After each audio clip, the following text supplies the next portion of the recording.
So hello friends, welcome back to my channel. In this video tutorial, we will go through a known issue that is occurring on YouTube Studio. So this kind of issue is reported by lots of users, and if you are also going through this kind of issue, then watch the video completely.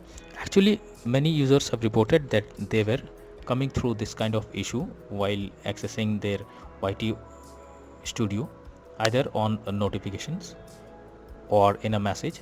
So if you are also seeing this issue, you don't have to worry. You simply click on it and this will briefly tell you about the issue, actually what it is.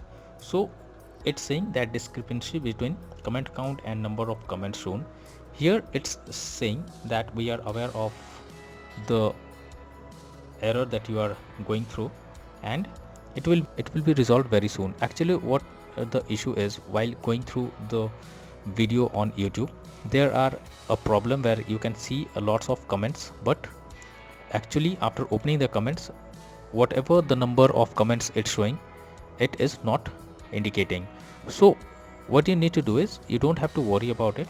You simply have to wait for some time, as YouTube is aware of the situation and is investigating, and soon the issue will be resolved.